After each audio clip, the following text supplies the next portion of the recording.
It was after this that I decided I wanted to play the electric guitar. And I remember a lad called Alan Lauren from the Tring Secondary Modern School. He had an electric guitar and used to bring it to school. He plugged it into the school record player and it sounded great. I wanted to learn to play like him. The first guitar I owned was an electric Hofner Futurama 2, and a friend called Steve showed me how to play Twist and Shout, and it was this that got me really interested to play properly.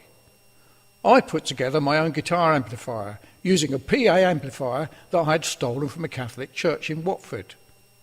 I had inherited a prejudice against the Catholic Church from my mum, and so when I took the amplifier, I ignored my conscience by saying to myself, they were wrong anyway, so it didn't matter. I then began to get more interested in making music, and during my first year at school, we formed a band, and we played at the end of term school dance. Our gym teacher, Mr. Pottinger, organised this event. In the group lineup was Willie Barrett, he's now called Wild Willie Barrett, on the guitar and vocals, Barge Collier's brother on vocals, Ian Mayer on bass, Robbie Woods on guitar, and Mayhew was on the drums, and me as a rhythm guitarist. After this, we formed our own band, which was initially the band with no name, but later I called it the Fowler Mean, and Ian Meyer was our bass guitarist. Later, Robbie Woods became our lead guitarist. Now, Willie Barrett was the only one of us that made musical fame. He became known as Wild Willie Barrett and played with a guy from Aylesbury called John Otway. There's my first guitar amplifier, stolen from a Catholic church. Now, Wild Willie Barrett's dad was a brilliant man and a musician and a craftsman, and he made an excellent bass guitar for one of Willie Barrett's friends. He wanted an amplifier for Willie's guitar, and the bass player said that he had a 30-watt linear Concord amplifier for sale for a small amount of money. And I jumped in quickly before they made up their mind and bought it off this man. This is the one in the picture. However, I then agreed to sell my 15-watt linear Concord amp that I had stolen from the Catholic Church in North Watford to his dad for a little bit less money, and they bought it from me. I was very pleased, but felt a bit guilty because they got the rough deal, and really they should have had the 30-watt amplifier, which was much better than mine. Little did they know I had stolen that amplifier. I later was able to buy a new amplifier, a Vox AT30 for £60, which replaced the one that I'd stolen from the Catholic Church.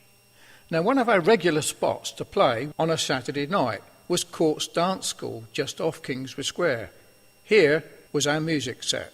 Go to the playlist to have a look. Here is our YouTube Fowler Mean playlist, listed at the bottom of this video in the comments box. After leaving school, we reformed the group and began to play music at various dance halls, and I named the group the Fowler Mean. We would play cover music by bands such as the Rolling Stones, The Who, the Small Faces, the Kinks, Otis Redding, John Lee Hooker. We played My Generation, but I know it wasn't quite right, and I never did find out how to play the right chords to this day. The opening chords we played were 4 downstrokes on G, followed by 4 downstrokes on F, but that wasn't right. I always thought if I ever meet Pete Townshend, I'd ask him to show me how to play those opening chords. I really enjoyed playing with the band, but was eventually sacked, and it was then that Malcolm Kirkham and I began to knock around with each other. Malcolm became our lead singer. My favourite band was The Who. This group introduced something into music that was new to us. It was volume. My Generation was a real hit that made The Who. I can remember hearing them at the Grosvenor Dance Hall in Aylesbury. Pete Townshend was on lead guitar, John Entwistle on bass, Keith Moon on drums, Roger Daltrey lead singer. There was not a band to touch them. They were brilliant. We saw them on a number of occasions, including places like Boreham Wood and the Bedford Cornet Exchange. Here, take a look at The Who on Wikipedia, at the link in the comment box at the bottom of this video. I remember the amplifier lineup. Being interested in amplifiers, Pete Townshend had 2 AC100 amplifiers in parallel. John Entwistle amplifier lineup was 4 AC 60-watt Vox bass amplifiers, and their PA system was Vox columns and Shaw microphones. The volume added another dimension to the experience of music. I call it rock and reel music. It added depth to the sound, and none of us had experienced anything like it before. These are just some of the songs The Who played. Here is our YouTube playlist for some of The Who music, listed in the comment box at the bottom of this video. These were all classic Who numbers, all non-forgettable pieces of music. Malcolm Kirkham used to be our singer, which made 5 in the band, and we used to go out together on our scooters. I'd inherited my brother's TV 175, Malcolm had a 150cc Lambretta, and we began to mix with the mods in Aylesbury and District. He was later sacked from the group because he messed about. Malcolm would always arrive late, never be in time to set up the equipment. He was always combing his hair or having to press his trousers, and he generally fooled around, and we nicknamed him Coco, Clown, later named Coco for dealing with cocaine. After mixing with the other lads in Aylesbury, I soon found out my brother was well known. And when it was made known that I was Mick Clarke's brother, it was like having a licence to do anything or say anything I wanted, because I was accepted. I was one of the boys. I recall the time my brother had told me of the parties that they used to have, and I began to want to get involved in all the fun. Pet pills, scooters, mods, fashion, dances, girls, permissive sex, all of which I found positive and attractive, and we were looking for a good time in the world. The image I had of my brother was that he was quite a character, and he had a way with girls. I remember that was how I wanted to be and follow him in fame. I remember one impressive occasion, I must have had about 16, and met one of Michael's friends who was a mod.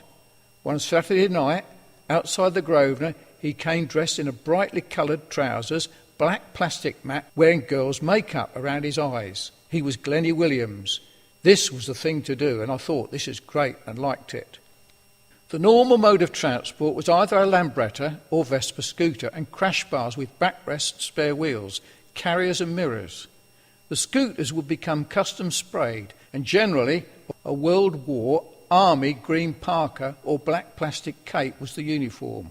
All of this became the world I wanted to live in. I remember my brother coming to see us at Rockley Sands in Bournemouth when I was away with my parents on holiday. I must have been 15 years old. He came dressed in a brown suit with 22-inch Oxford bag trousers with small turn-ups on. His top was a white crew neck with red striped T-shirt. His brown brogue leather shoes. This was some fashion that I had not seen before. It was the mod fashion. He told me he had to return to Aylesbury to do some repair work and tidy up Mum and Dad's house, as they'd had a party that weekend and the place was in a wreck. Apparently, all the Aylesbury mods from the district had been to his party, held at Mum and Dad's home. They had rolled up the carpets and put them in the garage, but the bathroom sink had been pulled off the wall, as some girl had got drunk and sat in it. He told me of the promiscuity, and it all seemed good fun. It was the year 1963 or 4, when the Beatles, the Rolling Stones came to fame. Also, Jerry and the Pacemakers had a hit called I Like It. I met Susan, my first girlfriend, at the Friday night dance, being organised at the Aylesbury College. She was 15 years old and looked great. She was blonde with a bob hairstyle. I was 16, wearing my navy blue mod suit. I had arrived at the dance on my Lambretta scooter. I asked her to dance and later asked her if I could take her home. I was feeling great when she agreed, and so I covered up my learner plate and I took her home. This was the beginning of my first love. This relationship only lasted a few months. When she told me she wanted to finish the relationship, I was heartbroken, and she sought to encourage me by saying I would find someone else. I never did, and had no interest in finding anyone else. My only interest in girls after that was for sex alone, not friendship or anything else. Here's one of my favourite songs of the time, Love is Strange by the Everly Brothers. I first heard this song played by The Who at Boreham Wood.